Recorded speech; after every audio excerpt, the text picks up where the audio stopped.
Hey friends, it's Justin and welcome back to my YouTube channel. Today, even though the holidays are a little behind us, I have some Christmas inspiration to share with you using some new products by scrapbook.com. I'm going to be pulling in items like the new hot air balloon stencil, Holly Express stamp set, and Holly Express coordinating pattern paper collection as well to make a super sweet and uplifting card. I've pulled my pattern paper from the Holly Express pattern paper pad, and we're going to focus on using this A2 sized postage background for the main background Using the element of our 1-inch mint card. Tape, I'm going to mask off the diagonal stripes on this postage background because we're going to do a little bit of stamping work in a minute, and we don't want those stripes to get any sort of ink on them. I love using mint tape to mask off different elements of my image because I find it so economical. In addition, I can also peel the tape off, and if I'm careful, I can reuse it for future crafting purposes as well. So who doesn't love being sustainable in the craft room? So once I get my background all masked off, I'm going to grab my stars stencil. This is a 6x8 stencil, and I am going to place it on top of the background and tack it down once again using the 1-inch mint tape. This is going to help hold the stencil in place while I'm doing my ink blending. You can also use something like a grip mat as well.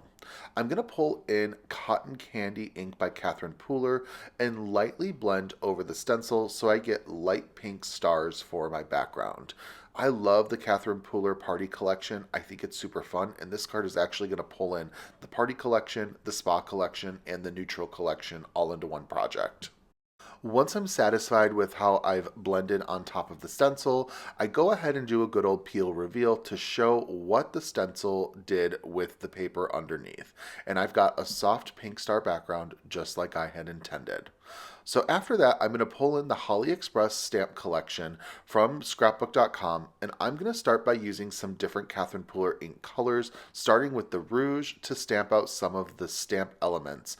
I think that the stamp set is super fun because it adds the fun, different postage stamps that you can get on your parcels with a holiday twist.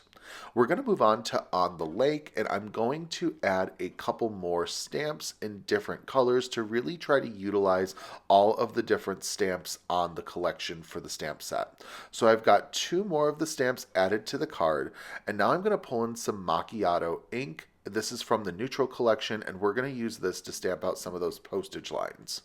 If you notice, I'm actually stamping onto the mint tape off of the panel. I think that's really important when you're stamping to create a background is to allow your images to go off the panel because it gives it a more sort of natural feeling. I do stamp twice more, once in the rouge ink and once in the On the Lake to finish out the pattern of my paper.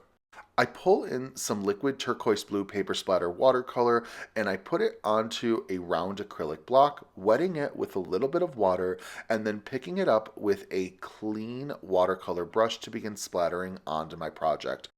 I do like to stress that it's important to use a clean watercolor brush because if you're cross-contaminating other colors, you're going to discolor that watercolor paper splatter. And when you're working with a card, you're not going to want to have something that's not intentioned, unless that's the style that you craft, because I know that you can also come up with some fun stuff that way as well. But I carefully splatter onto my card to get that liquid turquoise blue placed over the different stamped and stenciled elements we've worked with. Once it's dry, I do carefully remove the mint tape to begin to reveal my background. I really love how those stamps go off the edge of the panel to give it a really traditional pattern paper sort of feel, and here you'll see what our final background element is going to look like. Now after that, it's time to work with the hot air balloon shape dies by scrapbook.com.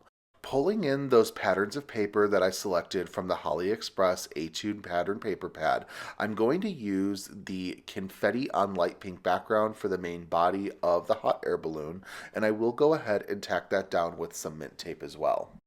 For the center portion of my hot air balloon, I thought it would be fun to use the red plaid pattern, so I've gone ahead and selected that with my die cut. I will also be using mint tape, of course, on all elements to get them adhered to the paper. For the last two elements, I'm going to die cut the basket and the balloon banner from the light blue paper from the Holly Express paper collection.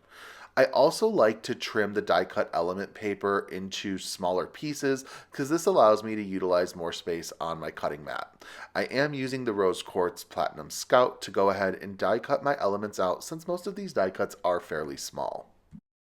Once all of my elements are cut out, I do grab one of my paper inking palettes by Picket Fence Studios, put it on top of my glass mat, and it's time to begin ink blending. Using the center piece for my hot air balloon, I pull back in some of that rouge ink along with a mini blending brush. This one is by Altenew, and I distress the edge by blending that rouge ink onto the sides of the hot air balloon. This rouge ink really complements the color in the plaid quite well, and it also pulls in some of the color that we used for our stamped background. Once I'm satisfied with how my center portion of the balloon looks, I pull in that cotton candy ink that we had used to ink blend our starry stencil background, and I utilize the cotton candy ink on the main body of the hot air balloon die cut. I think that this works really well because it's already a super light pink pattern of paper, and so that cotton candy ink is just a little bit darker, but really adds a nice shadow to the edges. I'm using an Altenew mini blending brush for this as well. I feel like these blending brushes work so nicely with little die cut pieces and getting a nice clean application of ink to them. After I finish with the main body of the balloon, it's time to move on to the last color we're ink blending, which is on the lake. We're going to ink blend the bottom of the hot air balloon basket and just sort of ink blend up lightly to get a nice sort of transition of color. And then after that, I am going to ink blend the edges of the light blue banner that's going to go onto the balloon itself. And I just love that this die set is only 4 pieces. It's super easy to come together. You're going to see when we're assembling it, it's adorable, and I think all of these elements just work so perfectly and don't overcomplicate anything. So once I'm satisfied with that on the lake blending, I have all of my elements and I can begin the process of assembling my balloon. Now, because we are only working with a couple pieces, this does come together quite quickly. Do remember that you can utilize the back packaging of most scrapbook.com die cuts to get an idea of what your die cut should look like when it's assembled. I think that this little banner that goes across the balloon is such a necessary addition to really pull in some fun and whimsical elements, and I love how that on the lake paper that we blended pops so nicely against the pink and plaid balloon itself. I have my hot air balloon all ready to go, and now we've got to work on what we're going to stamp out for our sentiment. I decide to pull in a pink and light pink diagonal stripe pattern from the Holly Express paper pad, and I use the sentiment Christmas Wishes from the Holly Express stamp set. I'm going to close the door of my Rose Quartz Misty, and we're going to stamp the ink with that rouge ink. I think you can see a theme that I'm kind of using all the same colors for my card to really make sure that all of the colors coordinate nicely. So I stamp out my sentiment a couple of times, and then I begin the process of carefully fussy cutting out the sentiment to make sure that I get a nice clean cut around the edges. Now, do keep in mind, I have sped this up about 4 times as fast. I really take my time when fussy cutting because I want to make sure to get nice clean edges around my element, making sure there's nothing jagged, everything is sort of nice and even, and also to make sure I don't accidentally cut a vital part of my image off. After my sentiment is all die cut, it's time to start assembling my card to put it together. I use some 3mm foam tape on the back of the hot air balloon so that when I apply it to my card, it's going to be lifted off and really provide a focal point. If you've crafted along with me before, you know that foam tape is often something you see used on my channel, and I just think it's a great way to make your card a little extra special. Now, I do end up sort of deviating from where I wanted my die cut originally, and I end up offsetting it to the left side of my card, and then I take my Christmas Wishes sentiment, deciding to put foam tape on the back of that as well, and decide to nestle that on like the center right portion of my card. I just think that this takes away from the standard everything in the center of a card layout, and I really enjoy how it looks like that hot air balloon is swayed to the side and is really floating through the air. Once the main part of my card is all situated, I decide to put in some enamel dots by Pink and Main.